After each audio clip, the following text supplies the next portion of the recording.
ஜெய் ஸ்ரீராம். ஹேமாவதி, பதிவு எண் 511. இன்றைய தலைப்பு: ராவணனின் வீழ்ச்சி அதர்மத்தின் தோல்வியா அல்லது தர்மத்தின் வெற்றியா? முதலில் ராவணன் யார்? ரங்கேஸ்வரன். இலங்கையில் பொற்காலத்தை அமைத்து சிறப்பாக ஆட்சி செய்தவர். ஆயக்கலைகள் 64 தேர்ச்சி பெற்றவர். சாஸ்திரங்களையும் வேதங்களையும் கரைத்து குடித்தவர். கடும் தவம் புரிந்து சிவபெருமானின் அருளை பெற்றவர். இருப்பினும் அவர் ஏன் வீழ்ச்சி அடைய வேண்டும்? சாஸ்திரங்களையும் வேதங்களையும் கரைத்து குடித்தால் போற்றும் போதுமா? அல்ல, அதை பின்பற்ற வேண்டாமா? மிகுந்த சிவபக்தியின் பெருமையே அவருக்கு ஆணவமாக மாறியது. மாரசேனிடமும் ஜடாயுவிடமும் அவரது ஆணவம் வென்றது. அவரது தம்பி விபீஷணரிடமும் கும்பகர்ணனிடமும் அவர் ஆணவம் ஓங்கி நின்றது. தம்பி விபீஷணர், அண்ணா, நீ இந்திர பெரும்பதம் இழக்கின்றாய் என்ற போதும் அவர் கேட்கவில்லை.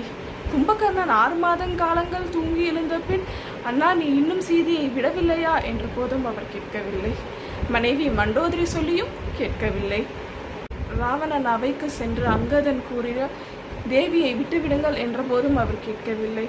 முதல் நாள் போருக்கு போய் திரும்பிய இந்திரஜித் சொல்லியும் அவர் கேட்கவில்லை.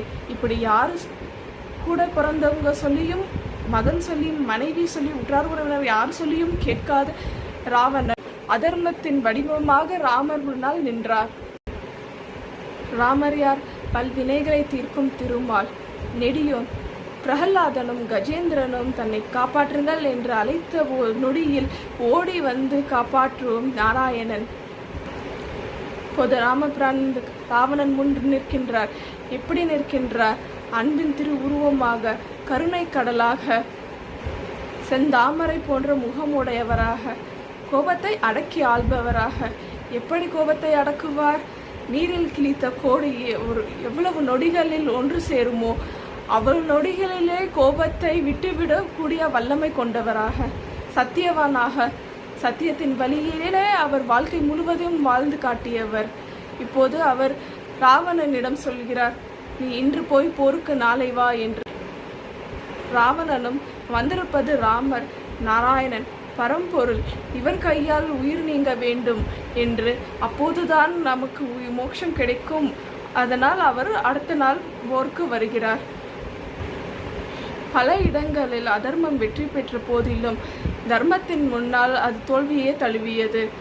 ஆகவே ராவணனின் வீழ்ச்சி தர்மத்தின் வெற்றியே. நன்றி, வணக்கம். ஜெய் ஸ்ரீராம்.